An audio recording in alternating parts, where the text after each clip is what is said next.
Glória a Deus, aleluia. Diz assim a poderosa palavra de Deus em Jonas capítulo 1. E veio a palavra do Senhor a Jonas, filho de Amitai, dizendo: levanta-te, vai à grande cidade de Nínive e clama contra ela, porque a sua malícia subiu até mim. E Jonas se levantou para fugir de diante da face do Senhor para Tarsis. E descendo a Jope, achou o navio que ia para Tarsis. Pagou, pois, a sua passagem e desceu para dentro dele, para ir com eles para Tarsis, de diante da face do Senhor.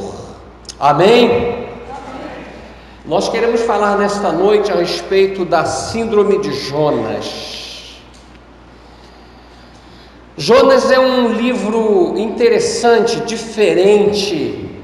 É um livro profético que difere de todos os outros livros da Bíblia. Os outros livros, as pessoas trazem profecias e profetiza contra uma cidade a favor de outra, contra um monte a favor de um monte, contra um povo a favor de um povo.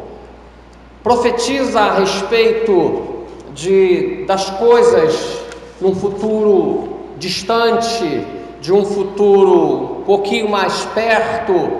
Profetiza a respeito da movimentação de nações e daquilo que Deus intenta fazer. O livro de Jonas não é nada disso, ele é diferente de todos os outros livros.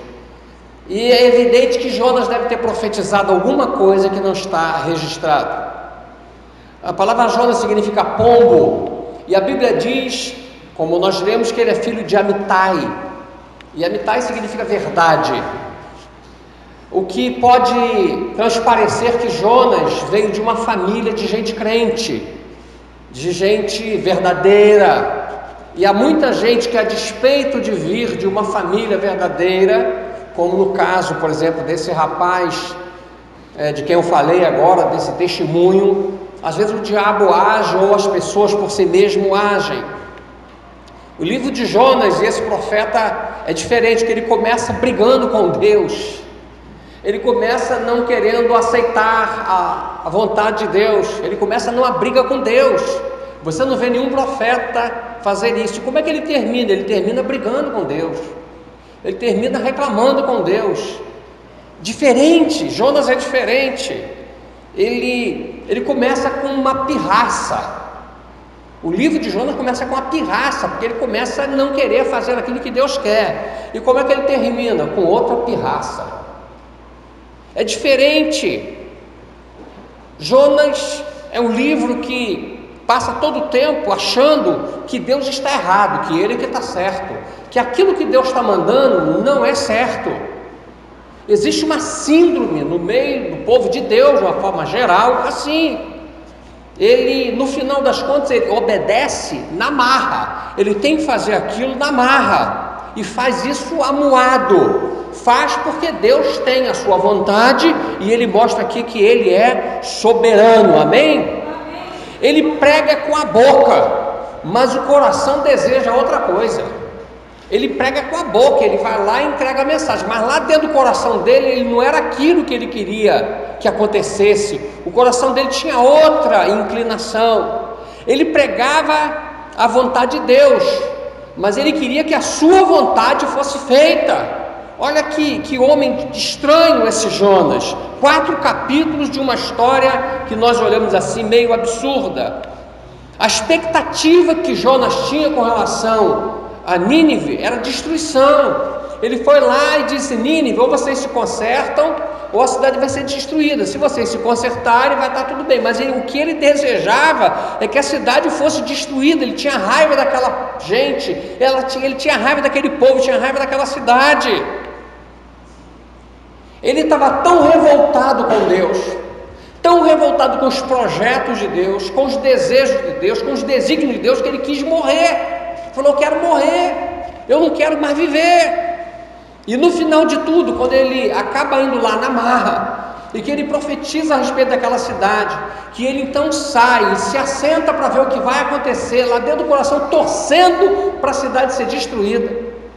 A Bíblia diz que Deus fez brotar uma boboreira, a boboreira o cobriu, ele ficou muito feliz, dormiu, mas aí Deus mandou um bicho, o bicho comeu a boboreira e ele ficou revoltado.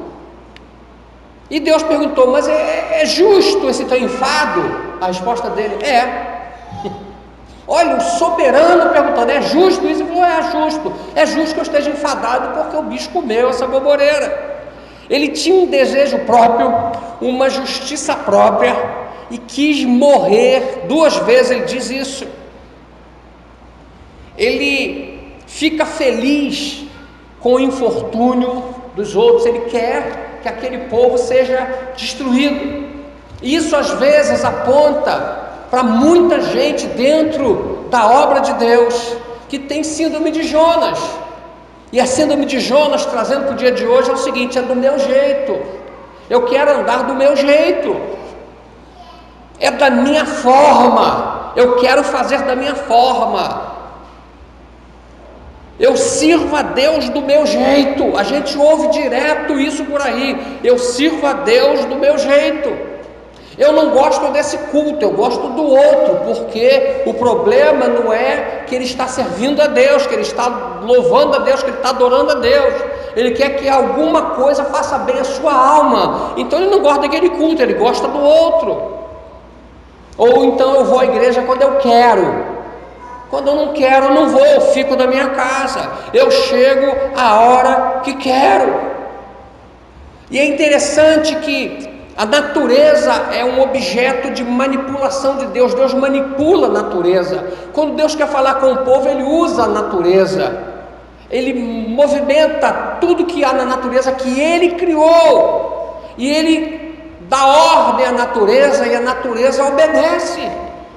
Você vê que Ele deu ordem ao vento, e o vento fez o mar ficar revolto.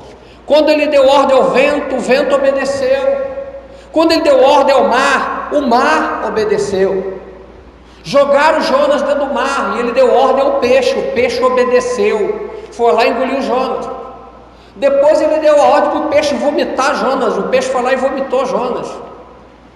Ele deu ordem à borboreira para que a borboreira crescesse, e ela cresceu, obedeceu. Depois Ele deu ordem ao verme, o verme foi lá e comeu a borboreira. E a única pessoa que não obedeceu foi Jonas. A natureza obedece, mas ele não obedece. Jonas não quer obedecer. Há uma síndrome no meio da igreja, e eu tenho dito que lamentavelmente 50% da igreja vai ficar no arrebatamento, na minha concepção. Não estou falando dessa, daquela, da outra, mas no meio do povo evangélico, metade não vai subir. Na cruz Jesus só salvou 50%. Jonas questionou, criticou, e hoje existem coisas que atrapalham muito a vida da gente, chamada televisão, uma imbecilização das pessoas que faz com que a televisão domine a sua vida, faz com que a televisão determine a moda, determine o palavreado, que manda nas pessoas. E nós temos a palavra de Deus que é contrária a tudo isso que esse sistema está mandando. Por isso que essa palavra está no meu coração queimando, a síndrome de Jonas, que tem essa história tremenda, que Deus pega Jonas e diz assim: Jonas, o texto começa muito sério: levanta-te e vai à grande cidade de Nínive e prega contra ela. Por que você vai pregar, que eu tenho que ir lá pregar contra ela? Porque a sua maldade chegou até mim. A maldade dessa cidade chegou até mim. Maldade no grego é kakos ou kakia, daí até a palavra cacófato. E essa palavra pode ser traduzida como covardia. Sua covardia chegou até mim, a sua malícia chegou até mim, a sua disposição para o mal chegou até mim, a inclinação para o mal dessa cidade chegou até mim. E você tem que ir lá pregar contra essa cidade. Há muitas cidades que Deus destruiu, mas Ele resolveu na sua soberania que Ele ia salvar aquele povo. Então a gente aprende aqui algumas coisas. Primeiro, que nós não devemos fazer aquilo que queremos, mas devemos fazer aquilo que Deus quer. Nós não podemos fazer aquilo que queremos. Nós precisamos fazer aquilo que Deus quer. E quando nós fazemos aquilo que nós queremos e que Deus não quer, nós sofremos as consequências, é o que o livro de Jonas nos informa. Nós todos vivemos por motivação, sim ou não? Sim, nós vivemos por motivação. A pessoa não faz uma faculdade, não trabalha, ou não namora, ou não casa, porque todo mundo faz. Ela age assim por uma motivação. Eu fui motivada a fazer isso. Eu estou sendo motivada a casar. Há pessoas que passam anos na sua vida e não se motivam a casar. E há pessoas que cedo se motivam a casar. Há pessoas que dizem assim: eu não vou estudar, eu vou ser um vendedor, mas não quero estudar. Outras pessoas se motivam a fazer uma faculdade. Outros, quando estão fazendo a faculdade, já estão pensando na pós-graduação, e depois no mestrado, depois no doutorado. Há motivação. Nós somos movidos por motivações. Amém, igreja? E Deus precisa nos motivar a servi-lo do jeito que Ele quer que nós o sirvamos. Nós somos motivados por umas coisas e desmotivadas por outras. Não existe coisa que desmotiva mais quando aquilo não é aquilo que vem ao nosso coração. Então nós precisamos aprender a andar nas motivações de Deus. O pai, a mãe tem as suas motivações e normalmente é melhor para o filho. Então a pergunta que fica no ar é: qual é a motivação de Deus para a sua vida? Qual é o projeto de Deus que você entende que seja de Deus para a sua vida? Porque às vezes, quando nós andamos nas nossas motivações, nós damos, como no caso de Jonas, prejuízo a outrem. Por causa da derrota de Jonas, por causa da vida de Jonas, ele pegou um barco. Esse barco entrou imediatamente numa turbulência, e as pessoas experientes começaram a fazer o seguinte: vamos jogar tudo no mar. Você pode imaginar quanto gastaria para fazer um transporte daquele jeito? A distância era imensa. Eles estavam levando muitas coisas, fazendo transporte de um país para o outro, e tiveram que jogar no mar. Olha o prejuízo que deu aquele povo. Nós muitas vezes damos prejuízo a pessoas. Jonas estava depressivo. Ele não queria fazer aquilo que Deus queria que ele fizesse. E nós precisamos aprender que o desejo de Deus é primordialmente usar a misericórdia dele e não executar o juízo.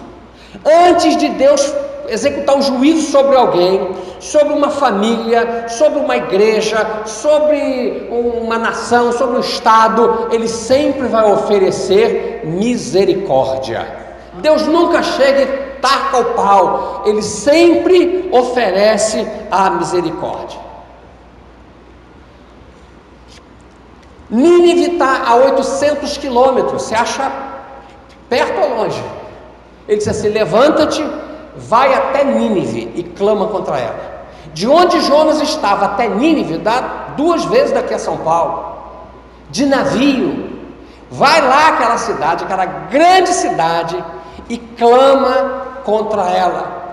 Uma cidade absurdamente grande, com muralhas de 30 metros de altura, isso daqui vezes 10, e a cada 30 metros uma torre. Eles conseguiram refazer a cidade, começaram em 1800 e pouco, descobriram onde é a cidade. A muralha era larga, dava para passar 3 carros em cima, você imagina, uma largura enorme, uma cidade muito bem estruturada, e uma cidade cheia de problema. E Deus diz: vai lá àquela cidade, 800 quilômetros daqui, e prega contra ela. E Jonas resolve fazer um caminho contrário, e ele vai para Nínive, para Tarsis, que ficava a 3.500 quilômetros, 1 ano de viagem. Naquele tempo, dependendo de vento, dependendo de tudo, 1 ano. Jonas estava determinado a fugir da presença de Deus. 1 ano! E ele foge, e foge depressivo, foge mal-humorado, revoltado, vingativo, chato. Ele tinha uma ideia fixa que hoje habita no meio do povo: fugir. É mais fácil fugir, é mais fácil fugir do que enfrentar as situações. Jonas quer ir para a Europa, Deus quer que ele vá para o Oriente Médio. Uma está no norte, a outra está no sul. E andar na contramão de Deus é suicídio espiritual.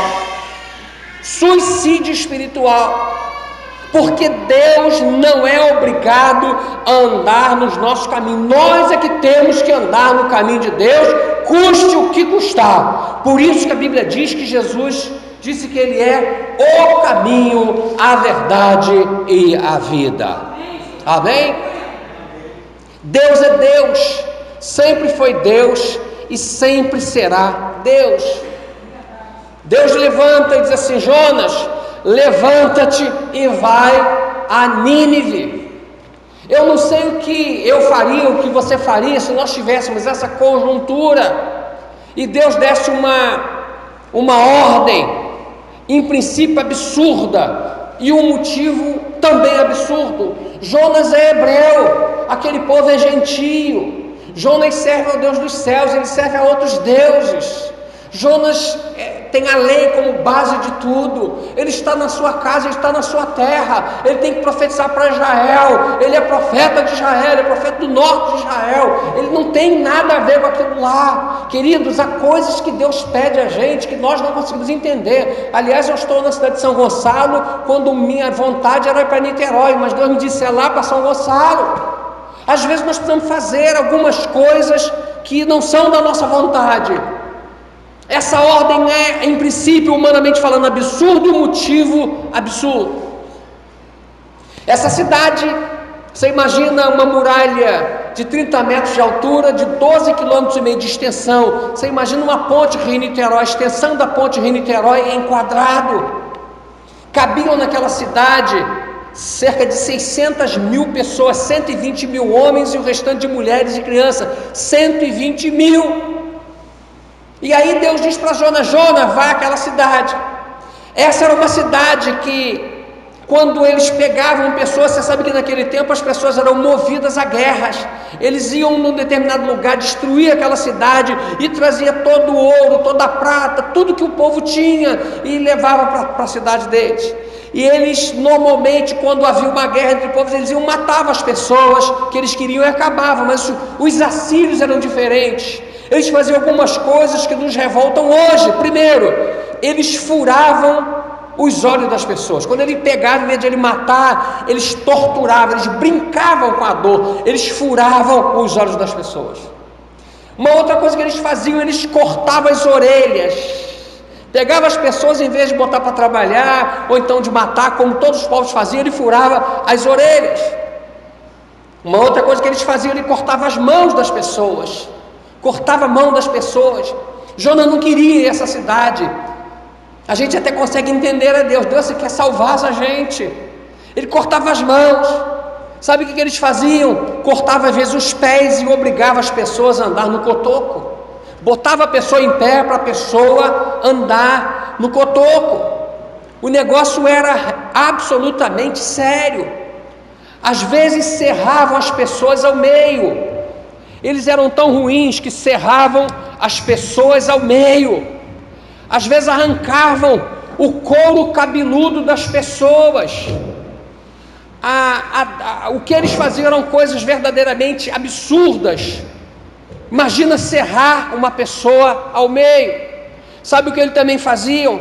Arrancavam o couro cabeludo das pessoas. Você deve estar sentindo a dor aí agora, só em pensar em alguém pegar e arrancar todo o couro cabeludo. Às vezes pegava as pessoas e jogava dentro de um tonel com óleo fervente para ver a pessoa se debater. Olha que ruindade. Jonas não queria ir àquele lugar. Às vezes eles esfolavam as pessoas vivas, tiravam as peles das pessoas viva.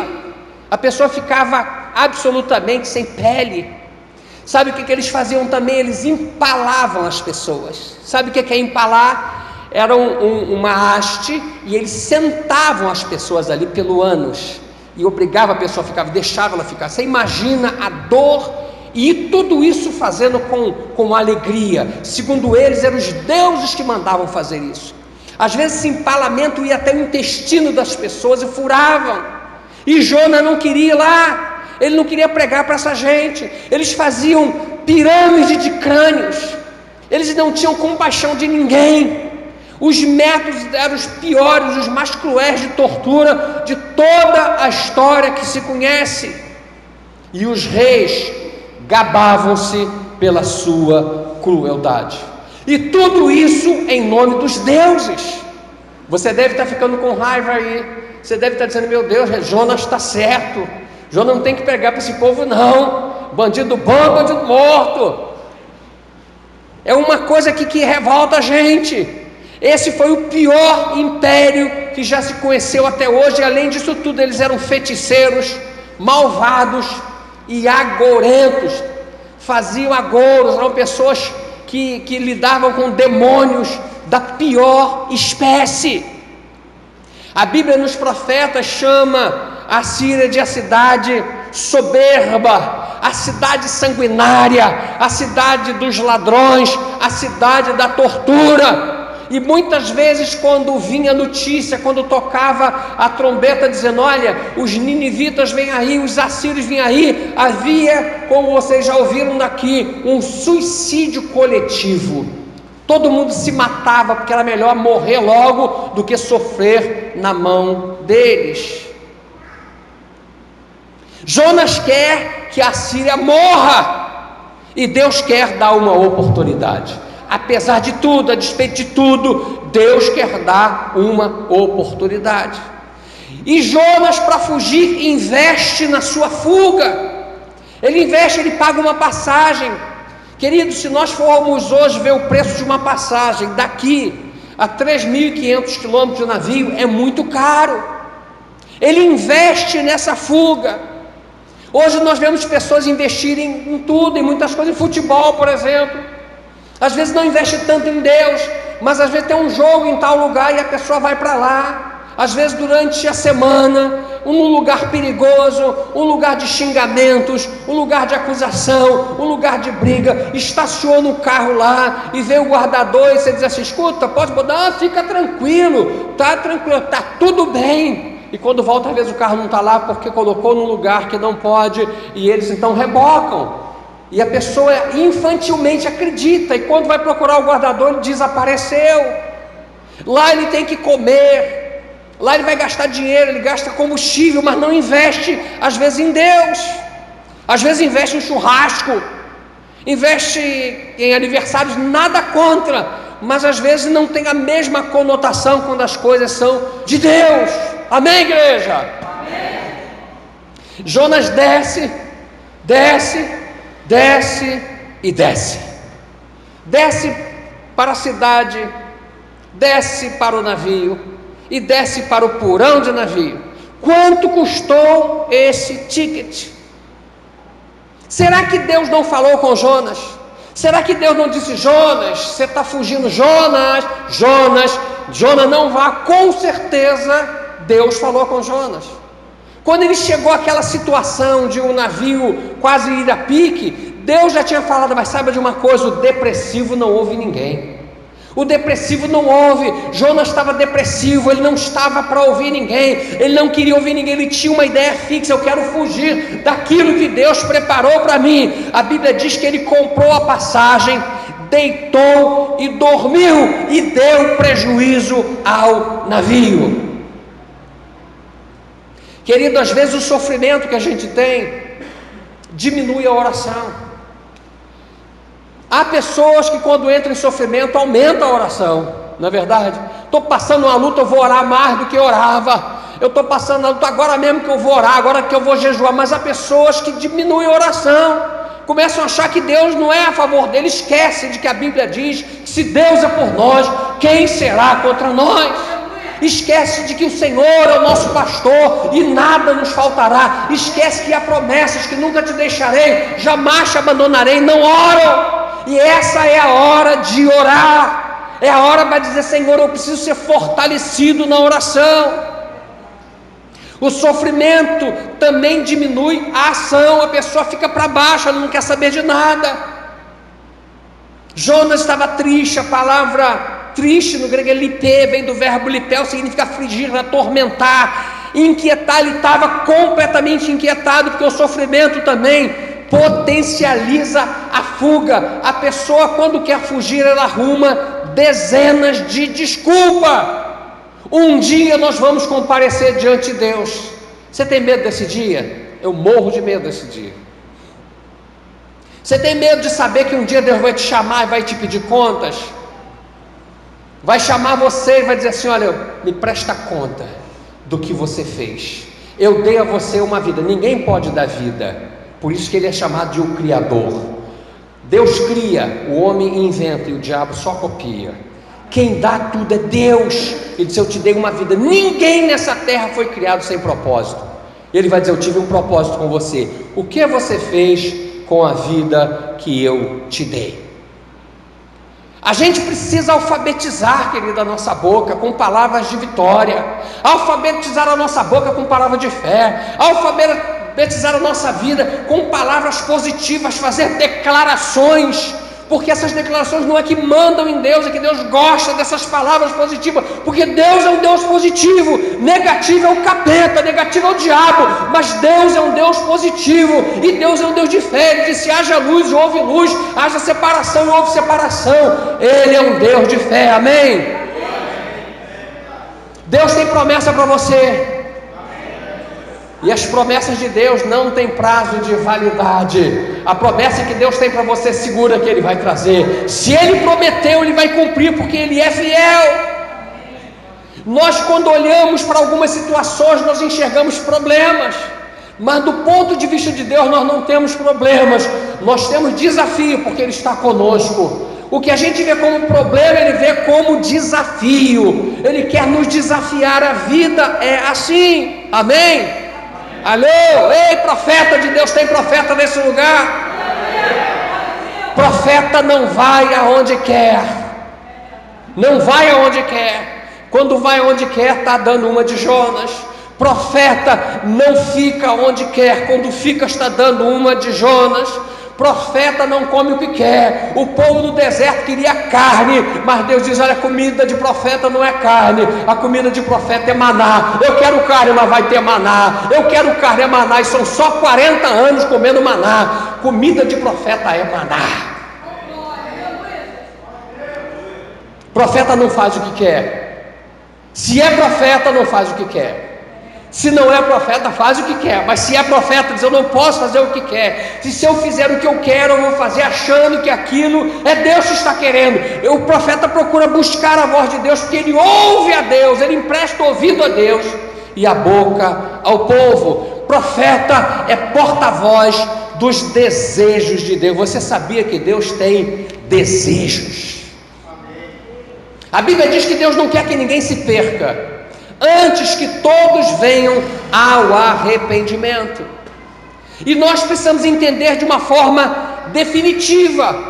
É meio complicado para nós, mas os planos de Deus são melhores para nós.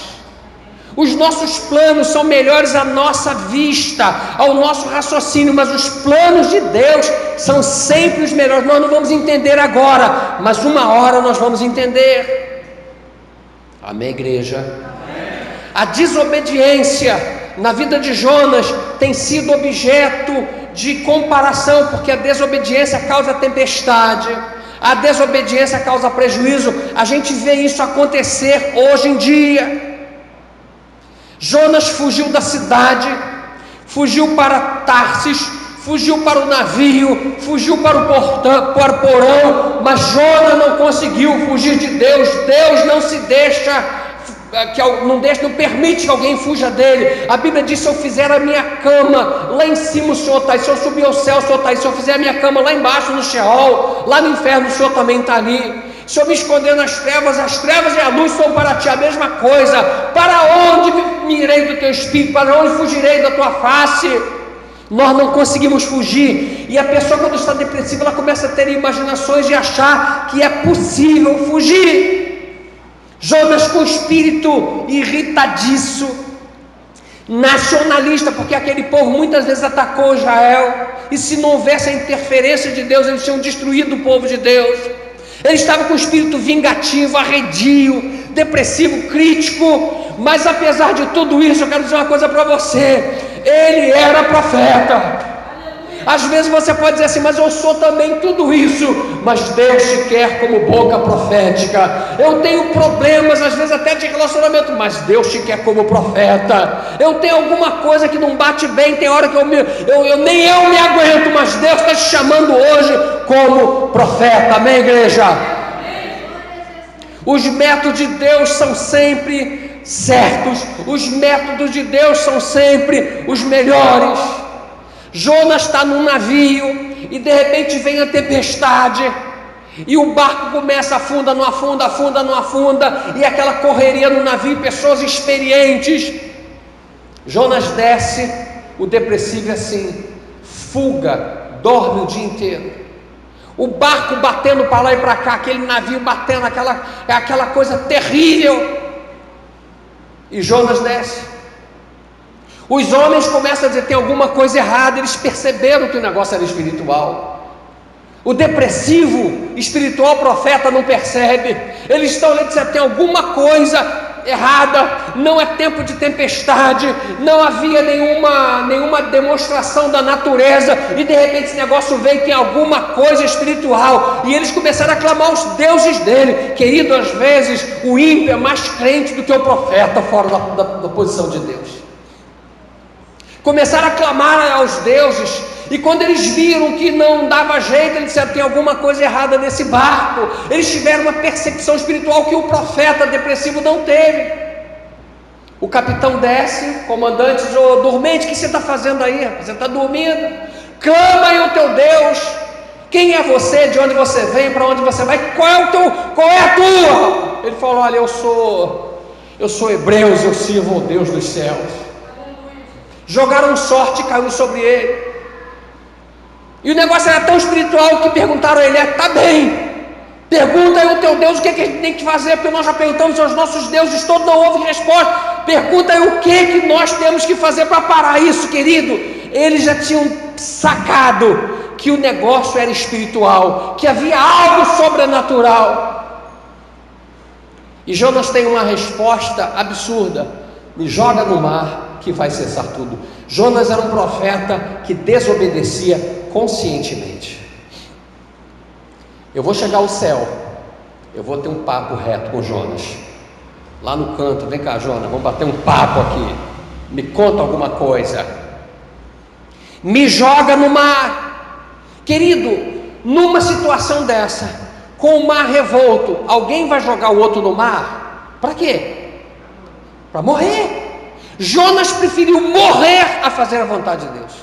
O desejo dele era morrer, então ele jogou no mar. Mas Deus tem tudo sob controle. Deus está falando com pessoas aqui hoje, está dizendo o seguinte: olha, Deus tem completo controle sobre essa situação. Deus tem controle sobre a sua vida. Espera somente em Deus. É porque é dele que vem a nossa salvação. É olhar para cima e dizer: elevo os meus olhos para os montes, de onde me virá o socorro. Assim, o meu socorro vem do Senhor que fez os céus e a terra. O meu socorro não vem de Temer, o meu socorro não vem de Pezão, o meu socorro não vem de Crivella, não vem de Brasil, não vem do Senado. O meu socorro não vem de homem, o meu socorro vem do Senhor. Ele fez os céus e a terra e tem domínio sobre todas as coisas. Tem domínio sobre a sua situação. Eu não sei como está a sua situação, mas Ele tem domínio, está tudo no controle dEle. Um pardal não cai se Ele não permitir, não cai um fio de cabelo se Ele não permitir. Ele tem controle de tudo sobre a sua vida. Jonas depressivo, ele teve mais vontade de morrer do que vontade de se salvar. Só que Deus já tinha preparado Um grande peixe, diz o livro de Jonas, e baleia, diz lá em Mateus 12:40. E a baleia vem e engole Jonas. Querido, eu não sei como você suportaria ficar dentro da barriga de uma baleia, ou de um grande peixe, seja lá o que for. Quem tem claustrofobia, é terrível. É terrível. Tem gente que tem medo de altura. Tem gente que não sobe 2 metros que já está tonto. Tem gente que não consegue entrar no elevador. A claustrofobia é muito intensa. Jonas entrou na barriga de um grande peixe, foi engolido. Há uma história, há várias histórias de baleia que engoliram pessoas. Uma delas que eu quero ressaltar aqui é de James Barclay, aqui na Argentina, nas Malvinas. Eles estavam caçando baleia porque tinha o azeite da baleia, o óleo da baleia. E 2 marinheiros entraram num bote, fisgaram a baleia, ela deu um tranco e os 2 caíram no mar e a baleia. Eles pegaram um dos marinheiros e a baleia foi engolir o camarada. James Barclay. Isso foi em fevereiro de 1891. E eles foram atrás dessa baleia e conseguiram fisgar essa baleia. E quando conseguiram, ele ficou 15 horas no estômago da baleia. Quando eles conseguiram chegar à praia, eles começaram a perceber contrações na barriga da baleia, abriram e ele saiu lá de dentro, completamente louco, agressivo, golpeando todo mundo. Ele estava desesperado. E ele disse que ele ficou ali dentro num lugar absolutamente escuro, gosmento, cheio de peixe, respirando aquele ar viciado da baleia, no meio de vários peixes. Ele, quando saiu, teve um envelhecimento precoce. Ele envelheceu, viveu só mais 18 anos, teve problemas de visão para o resto da vida. Querido, se a gente cai num lugar desse daí, em 2 minutos eu estou morto. Deve ser algo terrível, sem saber se vai sair. Jonas ficou 3 dias e 3 noites nesse ambiente, e Deus preservou a vida de Jonas. Jonas se tornou morador de Nínive. O túmulo de Jonas foi descoberto em Nínive. Ele se tornou morador dessa cidade. E a Bíblia diz que quando ele cai no mar, a baleia o engole. Querido, a baleia não suportou Jonas. A baleia vomitou Jonas. Nem a baleia conseguiu suportar Jonas. Ela suportou por 3 dias e por 3 noites. Nós não sabemos se provavelmente ele foi jogado durante o dia. E passou ali 3 dias e 3 noites na barriga da baleia. E a Bíblia diz que ela vomitou Jonas. O verbo vomitar no grego é enel, significa vomitar ou cuspir. Mas o termo que aparece aqui não é enel, é ekbalo. Ekbalo é expulsar, é o mesmo verbo para expulsar demônio. Ek é da parte de bala, jogar. Então ekbalo é expulsar. A baleia expulsou Jonas. Sai de mim! Vá de retro, Jonas, sai de dentro, não te aguento mais. E ela expulsou Jonas na praia. Agora veja como Deus é um Deus sobrenatural. Quando ele sai, ele recebe uma ordem de Deus. Sabe qual é a ordem de Deus? Levanta-te, vai a Nínive e prega contra ela. Deus é insistente, mais crente do que a gente. Os ninivitas serviam, escute isso, os ninivitas serviam um Deus chamado Dagon, que era metade peixe e metade homem. Com certeza a baleia foi num lugar onde havia muitos pescadores, num lugar de muita movimentação, e de repente aparece a baleia e um homem sai de dentro dela. Você está percebendo Deus usar até as crenças das pessoas? Esse homem ganhou notoriedade, ouviram por causa desse ato. Esse Deus Dagon era metade peixe, metade homem. E segundo eles, havia uma lenda que Dagon tinha saído do mar e tinha fundado a cidade de Nínive. E eles olham para Jonas, Jonas está saindo dali. Segundo eles, Dagon mandava de vez em quando algumas mensagens para a cidade. E Jonas então sai, e aquele povo todo vai ao redor de Jonas e começa a abraçar Jonas. E ele então aproveita essa chance e diz assim: olha, eu tenho uma mensagem do Deus dos deuses, eu tenho uma mensagem do Deus dos céus, vocês precisam se arrepender da sua maldade, de tudo isso que nós falamos aqui. Deus usou aquela situação para que eles ouvissem Jonas. Com certeza num porto, num lugar muito populoso, cheio de comerciantes, pescadores. Jonas sai daquele lugar ali, apesar de tudo isso, ele sai para pregar a uma colina lá chamada Yunis, que é o nome de Jonas, em assírio. Os arqueólogos, quando souberam que aquela era a montanha, eles ali descobriram uma cidade. A Bíblia diz que Jonas volta à cidade, e ele começa a caminhada de 3 dias, andando e dizendo: olha, arrependam-se. Uma cidade de carnificina, uma cidade terrível, uma cidade horrorosa, era uma cidade que ninguém gostava de passar por perto, ela não tinha leis, não tinha nada. E Deus diz: vai lá. E ele entra então na cidade e começa a proclamar: olha aqui, Jó, 40 dias, ele teve uma mensagem de 3 dias, foi o único profeta na Bíblia que pregou e uma cidade inteira se converteu. A única pessoa que pregou a mensagem, 600 mil pessoas se converteram. É engraçado, há pessoas que estão prontas e não querem fazer a vontade de Deus. Há pessoas que não estão prontas e querem fazer a vontade de Deus. Moisés não estava pronto, acabou matando o egípcio. Ele estaria pronto 40 anos depois. Jonas estava pronto, não queria fazer a vontade de Deus. Paulo diz: eu estou pronto para pregar o Evangelho. Paulo diz: eu estou pronto para morrer.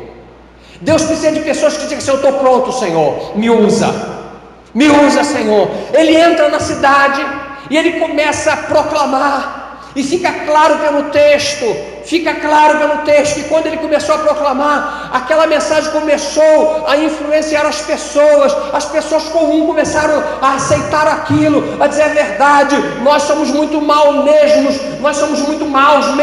nós precisamos nos arrepender, precisamos largar as nossas maldades. Aquela mensagem entrou no coração dele, e a Bíblia diz que isso chegou aos ouvidos do rei, e o rei potencializou e falou: para tudo, nós vamos fazer um jejum, ninguém mais vai comer nada, por 3 dias vamos jejuar, nem homem, nem mulher, nem criança, nenhum animal. Cortou a ração geral, todo mundo se vestiu de pano de saco. Eu fico imaginando até os animais com pano de saco, jejuando, porque Deus tinha um projeto. Deus sempre oferece a misericórdia para depois ele trazer o juízo, amém?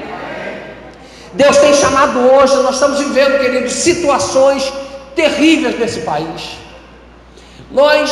Todas as vezes que eu oro pelo Brasil e que faz algum comentário, sabe o que eu digo? Deus está sentado no trono. Vai faltar água, vai haver secura no Brasil. Não vai, porque Deus está no trono. Existe uma igreja, querendo ou não, existe uma igreja verdadeira, existe uma igreja que proclama o nome do Senhor, existe alguém que crê num Deus vivo, que crê num Jesus ressuscitado. Existe um Deus que está no comando de absolutamente todas as coisas, e Ele está no comando da sua vida. A coisa mais absurda, a pregação mais absurda e o resultado mais absurdo que eu já vi na minha vida foi a pregação de Jonas, porque era uma cidade sanguinária, uma cidade de revoltos, era uma cidade de assassino, era uma cidade de ladrões, era a Síria dos ladrões, Nínive dos ladrões. A cidade dos assírios era pior que era a capital. E Jonas consegue em 3 dias, chupa essa manga, querido, em 3 dias ele consegue mover o coração. Deus precisava de Jonas. Eu pergunto a você: Deus poderia mandar outro profeta? Poderia. Será que só havia Jonas naquela ocasião? Será que em Israel não havia outros profetas? No tempo de Elias, ele disse: olha, Elias, eu reservei para mim 7.000 que não se dobraram a Baal. Sempre houve um profeta em Israel, mas Deus queria Jonas. Às vezes, talvez você olhe para você e diga assim: sabe de um negócio? Eu não dou para esse negócio não, eu não sirvo para isso não. Mas é você que Deus quer. Com toda a dificuldade que você tem, com todo o jeito que você tem, com todas as inquietações, com todas as esquisitices, Deus queria Jonas e prova que Deus estava certo. Se ele mandasse Jeremias, não era do mesmo tempo, mas vamos imaginar. Jonas veio depois de Eliseu. Eliseu era o profeta principal. Depois veio Amós. Vamos imaginar se ele pegasse um Jeremias da vida, se fosse contemporâneo. Será que ele obteria esses mesmos resultados? Deus queria Jonas. Sabe o que Deus está chamando hoje na nação brasileira? Sabe o que Deus está chamando no estado do Rio de Janeiro, na cidade do Rio de Janeiro, na cidade de São Gonçalo? Deus está chamando Jonas. Jonas. Tem Jonas aí? Onde estão os nossos Jonas? Onde estão os Jonas que querem fazer a vontade de Deus, que tem feito até agora a sua vontade? Onde estão os revoltados, que têm se revoltado contra Deus, que sabe, Senhor, não dá mais, sabe, Senhor, não aguento mais, ou não consigo mais? Onde estão os Jonas encrenqueiros? Onde estão os incrédulos que de repente quase que não crê mais em Deus? Onde estão os Jonas que pararam de orar? Onde estão os que pararam de crer? Deus está dizendo, é hora de voltar. É hora de você dizer, olha, eu estou aqui, Senhor, conta comigo. Eu já entendi que é o Senhor que tem domínio sobre todas as coisas. Talvez Deus esteja perguntando a você assim, por que você tem fugido? Ou então Deus diz, de quem ou de que você tem fugido? Qual é a razão de você definitivamente não abraçar a minha obra? E a pergunta que fica no ar é, cadê os Jonas fujões? A Bíblia diz que Deus viu a obra deles, e a obra deles foi arrependimento. A obra deles foi jejum. Nós vamos jejuar e nós vamos parar de fazer isso. Essa geração que durou 200 anos, eles passaram 150 a 200 anos pianinho. Tanto que Jesus disse, os ninivitas vão se levantar em juízo para condenar essa nação. Há ninivitas no céu hoje, Jesus foi que disse isso. Depois eles voltaram às mesmas práticas, porque não houve uma continuidade. Sabe por quê? Porque acabaram os Jonas. Acabaram pessoas que continuaram a fazer aquilo que Deus queria que eles fizessem. Onde é a sua Tarsis? Querido, há pessoas que fogem para a televisão. Há pessoas, eu estou falando em nome do Senhor Jesus, debaixo do sangue do Cordeiro. Há pessoas que passam o dia inteiro vendo televisão e não passam 10 minutos vendo a Bíblia. Dói, mas é verdade.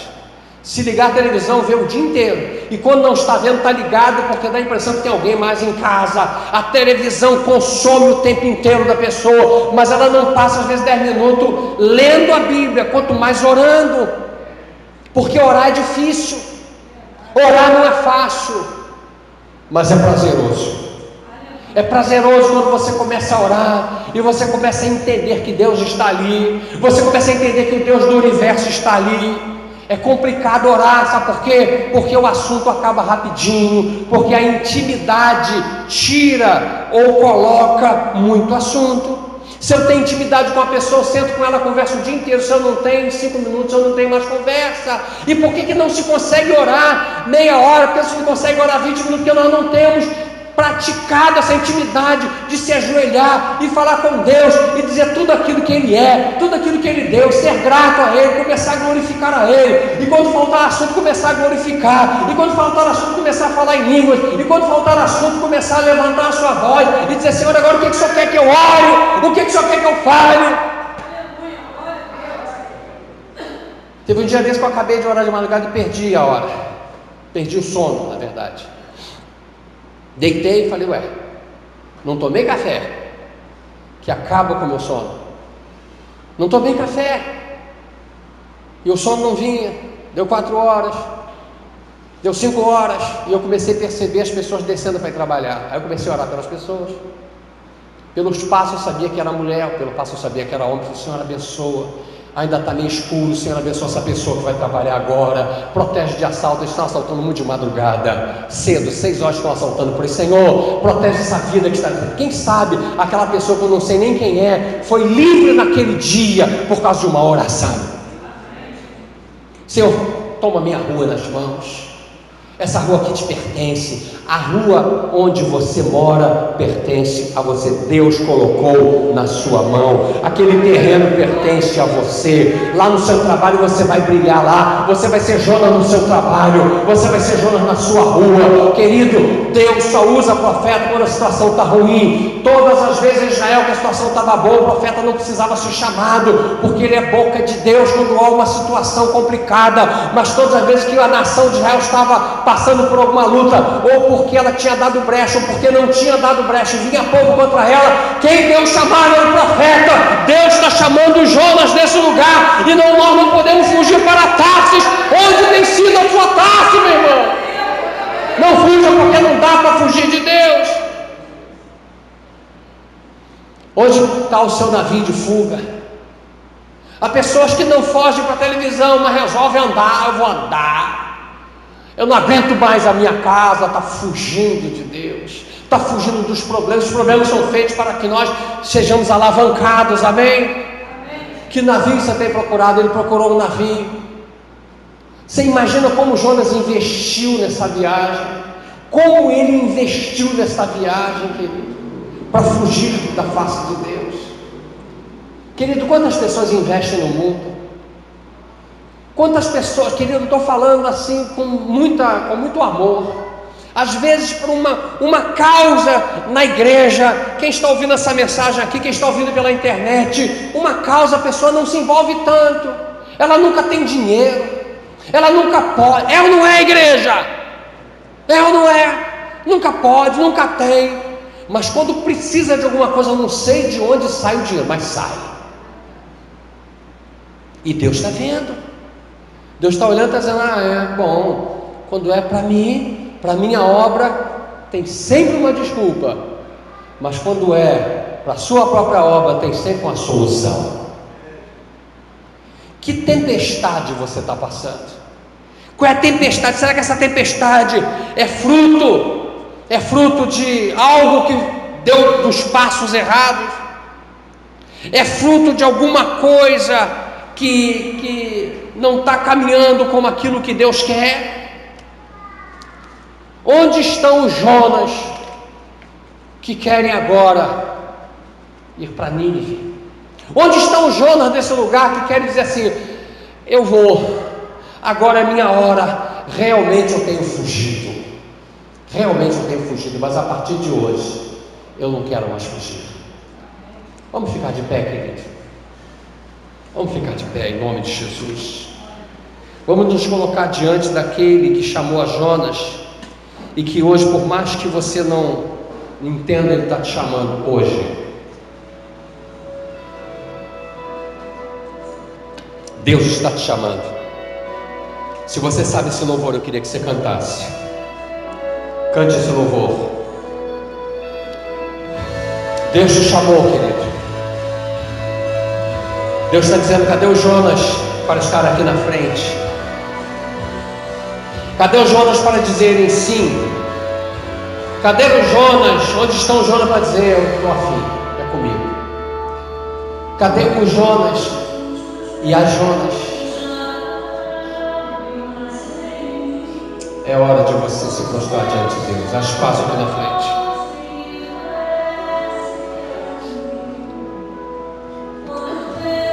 Não é hora de fugir, pode vir. Xaramancarabasuri de cantalas. Jomaná sarabacanana salabasuri de cantalabas. Pode vir, querido, há espaço para você. Deus está te chamando. Pode cantar plenos pulmões.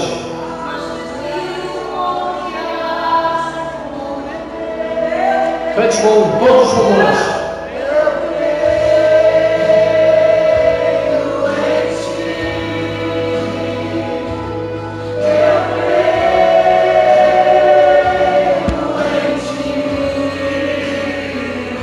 Vem aqui a tempo. Olho para ti. Não é hora de fugir, é hora de enfrentar.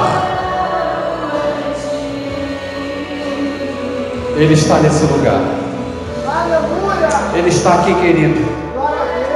Ele está aqui. O mesmo Deus que chamou Jonas.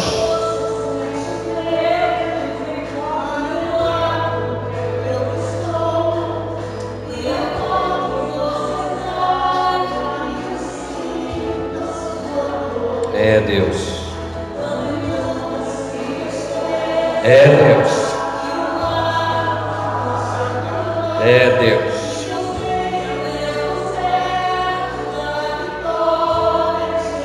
É Deus. É Jesus. Oh!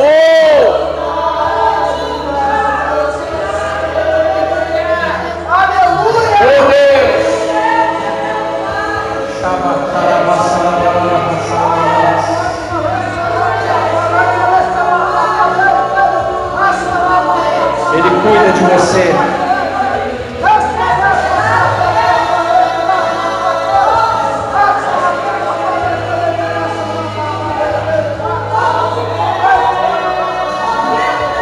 Oh, Deus poderoso! Oh, Deus! Tu estás aqui, Senhor.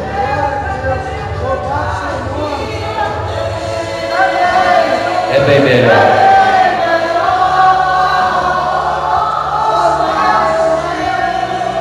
Do amanhã.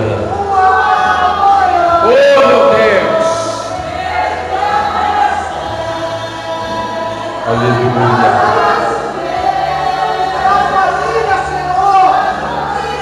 Ele cuida de você. Oh, meu Deus, opera, Senhor. Ele cuida de você. Ele cuida de todo o tempo, querido.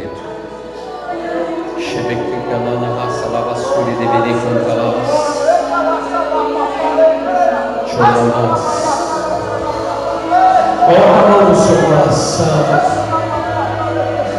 Coloca a mão no seu coração, nós vamos orar. E vamos falar com aquele que tudo pode. O mesmo Deus que chamou a Jonas está chamando você agora. Está dizendo: não fuja.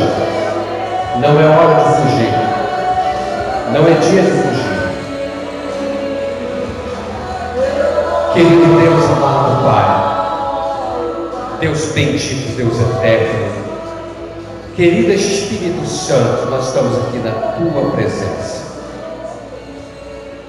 Essa palavra queimou no meu coração durante esses vários dias. E eu sei que o Senhor tem um projeto, um propósito.